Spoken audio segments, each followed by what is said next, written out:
Hi friends, എല്ലാവർക്കും പുതിയൊരു വീഡിയോയിലേക്ക് സ്വാഗതം. അപ്പോൾ ഇന്നത്തെ വീഡിയോ നമ്മൾ തൃശ്ശയുടെ ഒരു ഫേസ് ഔട്ട്ലൈനാണ് ചെയ്യുന്നത്. അപ്പോൾ നമ്മൾ പാർട്ട് 1 ആയിട്ട് ഔട്ട്ലൈൻ മാത്രമേ ചെയ്യുന്നുള്ളൂ. അതുപോലെ നമ്മൾ തൃശ്ശയുടെ ഡ്രോയിങ് ഒന്നും ഈ ഒരു ചാനലിൽ ചെയ്തിട്ടില്ല, ഫസ്റ്റ് ടൈമാണ് ചെയ്യുന്നത്. അപ്പോൾ നമുക്ക് വരച്ച് തുടങ്ങാം. ഞാനിപ്പോൾ ഇവിടെ കണ്ണിൻ്റെ ഭാഗത്തു നിന്നാണ് വരച്ച് തുടങ്ങുന്നത്. അപ്പം പഠിക്കാൻ താല്പര്യമുള്ളതൊക്കെ ഈ ഒരു പാർട്ട് കണ്ടിട്ട് ഔട്ട്ലൈൻ ചെയ്ത് പഠിക്കുക. നിങ്ങൾക്ക് എന്തെങ്കിലും സംശയം ഉണ്ടെങ്കിൽ നിങ്ങൾക്ക് കമൻറ്റായിട്ട് ചോദിക്കാം, ഇല്ലെങ്കിൽ ഇൻസ്റ്റാഗ്രാമിൽ ലിങ്ക് ഞാൻ ഡിസ്ക്രിപ്ഷനിൽ കൊടുക്കാറുണ്ട്. അപ്പോൾ അതുവഴി നിങ്ങൾക്ക് മെസ്സേജായിട്ട് ചോദിക്കാം, ഞാൻ റിപ്ലൈ തരുന്നതായിരിക്കും.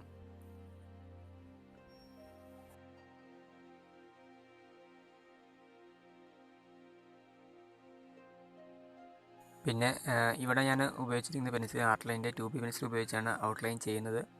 അപ്പോൾ നിങ്ങൾക്കത് HB പെൻസിൽ ഉപയോഗിച്ച് ചെയ്താൽ മതി. അപ്പോൾ ഞാൻ ഓരോ വീഡിയോയ്ക്കകത്തും പറയുന്നതാണ്. നിങ്ങൾക്ക് കാണാൻ കുറച്ച് തെളിച്ചം കിട്ടാൻ വേണ്ടിയിട്ടാണ് ഞാൻ 2B പെൻസിൽ ഉപയോഗിക്കുന്നത്. അപ്പോൾ നിങ്ങൾ വരയ്ക്കുമ്പം ഇപ്പം ലൈൻസ് വരയ്ക്കുമ്പോഴാണെങ്കിലും ശരി, ഔട്ട്ലൈൻ ചെയ്യുമ്പോഴാണെങ്കിലും ശരി, നിങ്ങൾ HB പെൻസിൽ ഉപയോഗിച്ച് ചെയ്താൽ മതി. കാരണം നമുക്ക് പിന്നീട് മായ്ച്ചിട്ട് വരയ്ക്കേണ്ടി വന്നാലും വലിയ ബുദ്ധിമുട്ടുണ്ടാവില്ല മായ്ക്കാൻ വേണ്ടിയിട്ട്. അപ്പം ലൈറ്റായിട്ടുള്ള പെൻസിൽ ഉപയോഗിച്ച് ഔട്ട്ലൈൻ ചെയ്യാൻ ശ്രദ്ധിക്കുക. അതുപോലെ ലൈൻസ് ഇടുമ്പോഴാണെങ്കിലും ലൈറ്റായിട്ടുള്ള പെൻസിൽ ഉപയോഗിച്ച് ലൈൻസ് ഇടുക. അപ്പോൾ ഞാനിതെല്ലാം ഓരോ വീഡിയോക്കൊന്നും പറയുന്ന കാര്യമാണ്. അപ്പോൾ ഞാൻ റിപ്പീറ്റ് പറയുന്നത് വെച്ചാൽ പുതിയതായിട്ട് ആരെങ്കിലും ചാനലിലേക്ക് വന്ന് വീഡിയോ കാണുന്നുണ്ടെങ്കിൽ അവർക്ക് കാര്യങ്ങൾ പെട്ടെന്ന് ഒരു വീഡിയോയ്ക്ക് തന്നെ മനസ്സിലാക്കാൻ വേണ്ടിയിട്ടാണ്. പിന്നെ പലർക്കും കണ്ണ് വരയ്ക്കുമ്പോൾ തെറ്റിപ്പോകുന്നു, അല്ലെങ്കിൽ കണ്ണ് വരയ്ക്കാൻ അറിയില്ല എന്നൊക്കെ കമൻറ്റ് ചെയ്ത് കാണാറുണ്ട്. അപ്പോൾ അതിൻ്റെ മാത്രമായിട്ട് സെപ്പറേറ്റ് വീഡിയോ വേണമെങ്കിൽ നിങ്ങൾ കമൻറ്റ് ചെയ്യുക, ഞാൻ ചെയ്യുന്നതായിരിക്കും ട്യൂട്ടോറിയലായിട്ട്. നമുക്ക് എങ്ങനെ കണ്ണ് വരയ്ക്കാം, അല്ലെങ്കിൽ എങ്ങനെ കണ്ണിൻ്റെ ഭാഗം ഷെയ്ഡ് ചെയ്യാം, അങ്ങനെ കാര്യങ്ങളൊക്കെ നിങ്ങൾക്ക് ഒരു വീഡിയോക്കകത്ത് വേണമെങ്കിൽ ഞാൻ സെപ്പറേറ്റ് ആയിട്ട് ചെയ്യുന്നതായിരിക്കും. അപ്പോൾ അതിന് മുമ്പ് ഞാൻ ചെയ്തിട്ടുണ്ട്, നേരത്തെ ഒരു വീഡിയോ ഞാൻ ചെയ്തിട്ടുണ്ട്.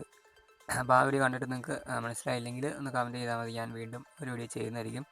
അതുപോലെ ചെവി എങ്ങനെയാണ് വരയ്ക്കേണ്ടതെന്നും, അല്ലെങ്കിൽ മൂക്ക് എങ്ങനെയാണ് വരയ്ക്കുന്നതെന്നും, അങ്ങനെ ഓരോ കാര്യങ്ങളും നമുക്ക് ഫേസ് ഫുള്ളായിട്ടല്ലാണ്ട് ഫേസിൽ ഓരോ കാര്യങ്ങൾ ഓരോ പാർട്സായിട്ട് നമുക്ക് വരച്ച് പഠിക്കണമെങ്കിൽ നിങ്ങൾ കമൻറ്റ് ചെയ്താൽ മതി. ഞാൻ ഓരോ വീഡിയോ ആയിട്ട് സെപ്പറേറ്റ് ആയിട്ട് ചെയ്യുന്നതായിരിക്കും.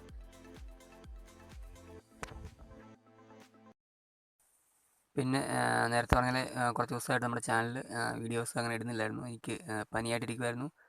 അപ്പോൾ അതുകൊണ്ടാണ് എനിക്ക് വീഡിയോസ് ഇടാൻ പറ്റാണ്ട് പോയത്. ഇപ്പോഴാണെങ്കിലും വോയിസ് മാത്രം ക്ലിയർ ആയിട്ടില്ല. അത് നിങ്ങൾക്ക് വോയിസ് കേൾക്കുമ്പോൾ മനസ്സിലാവുന്നുണ്ടായിരിക്കും.